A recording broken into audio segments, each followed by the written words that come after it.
I overheard my girlfriend's conversation with her mom about why we weren't engaged. She said she wasn't ready to commit fully, hinting she might find someone better. I was coming up from the garage with groceries when I caught it all. I left the groceries and her apartment key on the counter. Turns out someone better did come along, her sister. This happened a year ago, and I'm only now calm enough to share without getting upset. Get ready, it's a crazy story. I'm 33, male, and was with Sarah, 30, for just over 3 years. We connected through friends at a local bar's grand opening. We clicked instantly. She was witty, driven, and had her life in order. I thought I'd hit the jackpot. We had our own places but spent most nights together, usually at her apartment since it was closer to our workplaces. I kept some essentials there, and she had a drawer at my place. We exchanged keys to each other's apartments. Not officially cohabiting, but pretty close. By last December, things were serious. We were practically living together, had met each other's families, and had discussed our future several times. I was planning to propose in the spring. Sarah's family lived an hour outside town. Her mom, Linda, was a bit nosy but kind to me. Her younger sister, Emily, 27, was laid back, loved the outdoors, and worked as a fitness coach. We'd chat at family events, but never spent time one-on-one. That weekend, we were at Sarah's mom's house for Linda's birthday. Sarah forgot some ingredients for the special dinner she wanted to cook, so I offered to grab them. It was snowing, and the nearest store was a 15-minute drive. I spent about 40 minutes gathering everything on Sarah's list, plus I picked up a bouquet for Linda's birthday. I returned, parked in the driveway, and walked in with 4 grocery bags. Their house has an odd layout. Enter through the garage, up a few steps to the kitchen, which opens directly into the living room. I was halfway up the stairs when I heard Linda's voice. "So, when's Tom going to pop the question? You've been together ages." I stopped, curious about Sarah's response. Not eavesdropping maliciously, just intrigued. "Mom, really? Not this again." "What? You're not getting younger, Sarah. He's a great guy. Steady job, good with money, treats you well." "Yeah, Tom's amazing. But..." Then came the words that flipped my world. "I'm not ready to lock things in. What if someone better shows up? Tom's solid, but is he my forever person?" I stood frozen, grocery bags suddenly feeling like boulders. Linda replied, "That's a terrible mindset, Sarah. You can't string people along as fallback options." "I'm not saying he's a fallback. He's reliable, safe, but I sometimes wonder if there's more spark out there." That was it for me. I quietly placed the groceries on the kitchen counter, set the bouquet next to them with its little birthday note, and left my key to Sarah's apartment on the counter. Then I turned, walked back to my car, and drove to a hotel 20 minutes away. I didn't say a word, just left. My phone started buzzing 20 minutes later. Texts, then calls. "Where are you? Did you just leave the groceries? What's happening?" I sent one reply. "I heard what you said to your mom. We're over. I'll pick up my stuff from your place next week when you're at work." Then I silenced her notifications, ordered room service, sipped a bourbon, and tried to process. 3 years. 3 years with someone who saw me as a safe bet while waiting for a better option. No way. The next morning, I had 37 missed calls and a flood of texts. Sarah claimed I misunderstood, that she loved me, that she was just stressed by her mom's nagging. Every excuse imaginable. I ignored them all. I went back to my own apartment. Thankfully, I'd kept it despite spending most nights at Sarah's, and tried to clear my mind. The next day, I called her sister, Emily. "Hey, this is weird, but I need a favor. I overheard Sarah telling your mom she's keeping her options open in case someone better comes along. We're done. Can you let me know when she's at work next week, so I can grab my stuff?" Silence, then. "She actually said that? That's so dumb. She's at work Tuesday, 9 to 5. I can even help you get your things if you want." "That's really kind, Emily. Thanks. Look, I love Sarah, but that was awful. You don't deserve that." "Thanks, I appreciate it. For what it's worth, I think she's a fool." On Tuesday, I went to Sarah's apartment with a couple of friends to collect my belongings. Some clothes, gadgets, a few books. I left behind anything I'd given her as gifts. I'm not spiteful. As we were wrapping up, there was a knock. It was Emily. "Thought you might need a hand," she said. "Also wanted to see how you're holding up. Sarah's a wreck." "Not my issue anymore," I said, packing. "Fair enough. I'd have done the same." After we finished, she suggested lunch at a nearby diner. I paused but agreed. Why not? We talked for nearly 2 hours, not about Sarah, but about everything else.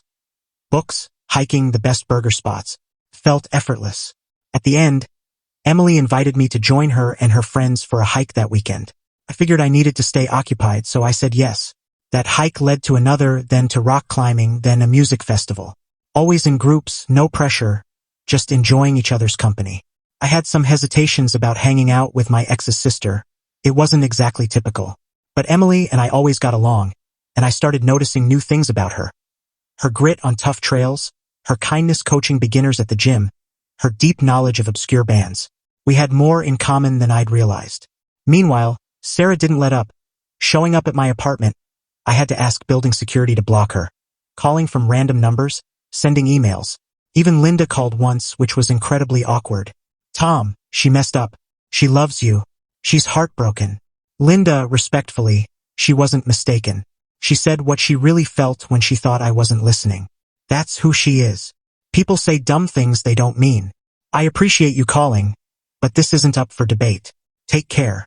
About 3 months after the breakup, Emily and I were grabbing coffee after a run when something clicked. I don't know how to describe it, but she wasn't just Sarah's sister anymore. She was Emily. Bold, honest, vibrant Emily. I must have been staring because she laughed. What? Do I have dirt on my face? No, would it be strange if I asked you out? Like, a proper date? She thought for a second. Probably. Definitely for Sarah. But I'm okay with it if you are. We had a serious talk about what it could mean for her family ties with Sarah, Linda, the whole dynamic. But we both felt it was worth a shot. That Friday, we had our first real date. A nice restaurant, great conversation. That spark of something new yet familiar. As I walked her to her car, she said, "You know this'll stir up drama, right?" "Probably," I admitted. "Worth it, though." She grinned. "Totally worth it." We didn't hide our relationship but didn't broadcast it either. We just lived our lives. If Sarah found out, so be it. Took 3 weeks. My phone rang, Sarah's number. I'd unblocked her recently since her attempts to reach me had slowed. Against my instincts, I answered. "You're dating my sister?" "My sister." She was yelling so loud I held the phone away. "Nice to hear from you too, Sarah. How could you do this to me? It's been, what, a month? And you're with Emily?" "It's been over 3 months, Sarah. And yes, Emily and I are together. This is some pathetic revenge scheme. You're just trying to hurt me. Not everything revolves around you. Emily and I like each other's company. It's not about you. That's nonsense. You're using her to get back at me. Believe what you want. I don't owe you explanations anymore. Mom's furious. You're ripping our family apart. Again, not my problem. You should have thought about consequences before keeping me as a fallback while waiting for someone better." She started sobbing, saying she'd made a terrible mistake, that she wanted to marry me, that she'd been scared of commitment but realized too late what she had. For a moment I felt a pang. Not regret, maybe nostalgia for what I thought we had. Faded fast. "Sarah, I'm hanging up. Don't call again. You're only with Emily to hurt me," she screamed as I ended the call. That evening I told Emily about it. She wasn't shocked. She called me too. Said I betrayed her, that I was always jealous of her. "You okay?" "Yeah." "Are you?" "Yeah." "Mom's upset, though. Says we're putting her in a tough spot. Do you want to stop this?" She looked me in the eyes. Not a chance. The next few months were hard for Emily. Her relationship with Sarah was ice cold, and Linda was stuck in the middle, trying to keep ties with both daughters. Family events were impossible. Emily skipped their usual Christmas gathering, spending it with me and my family instead. She stayed strong, but I knew it hurt. We talked a lot about whether our relationship was worth the family strain. She insisted it was, but I worried about the long-term toll. This was her only close family since their dad passed. I didn't want to permanently divide them. Here's the truth. I never aimed for revenge or planned to date Emily. It just happened. And sometimes the someone better isn't for the person expecting it. The irony isn't lost on me. Sarah kept her options open in case someone better came along for her. Instead, someone better came along for me. Life's strange like that. Update. 6 months later, 9 months since the grocery incident. And I thought I'd share an update since the story got so much attention. Emily and I are still together, and things are fantastic. Meeting through Sarah meant we skipped the usual getting to know you phase. We dove into deeper conversations from the start. which has been refreshing. The family situation has improved slowly. Linda started with one-on-one lunches with Emily, avoiding any mention of Sarah. Then she invited me to a few dinners. It was tense at first, but Linda eventually said, "I don't fully get how this happened, but you two are good together." Sarah stopped trying to contact us. Last we heard, she moved to Portland for a new job. Probably for the best, gives everyone space. Linda's fully on board now.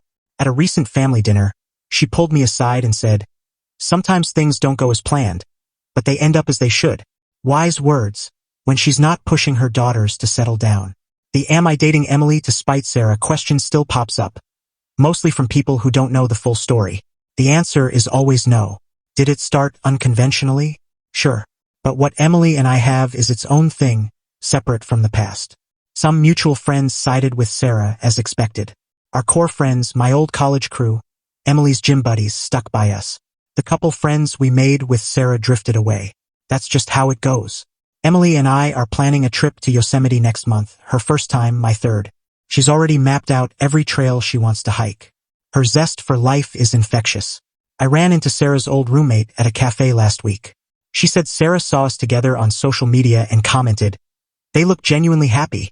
That's probably the closest to closure we'll get. So that's where things stand. Not a typical path to finding someone, but I'm grateful for how it turned out. Sometimes you go through the wrong relationship to find the right one. And sometimes the right one was closer than you thought. Final update. 1 year later, the 1-year mark felt like the right time for a final update. Emily and I moved in together last month. A big step, especially given our start, but it felt natural. We found a place halfway between our jobs, with a spare room for a home gym, her idea, and an office space, mine. Sarah's engaged. Unexpected, right? She met a tech guy in Portland and got engaged after 6 months. Linda showed us the announcement at dinner. Sarah looked happy, and I'm genuinely pleased for her. No bitterness here, just acceptance that we weren't meant to be. Family dynamics have settled. Holiday gatherings were awkward at first but are now just normal. Linda even jokes about finally getting me as a son-in-law, just through a different daughter. "Too soon, Linda," I said, laughing. "Emily and I aren't rushing. We're enjoying building our life together, step by step. When you know, but you also know when to take it slow." Looking back at that moment on the stairs with the groceries, I still can't believe how fast everything changed. 1 minute, I was planning a future with someone who saw me as a placeholder. The next, I was walking away. It was the toughest and simplest choice I've ever made. I've reflected on what I'd do differently. Nothing. Not a thing. If I hadn't overheard that conversation, I might have proposed to Sarah, maybe spent years with someone always looking for something better. Instead, I found someone who looks at me and thinks, "This is exactly who I want." That grocery trip ended a relationship but saved me from a marriage built on uncertainty. And through all the chaos, it led me to where I was meant to be.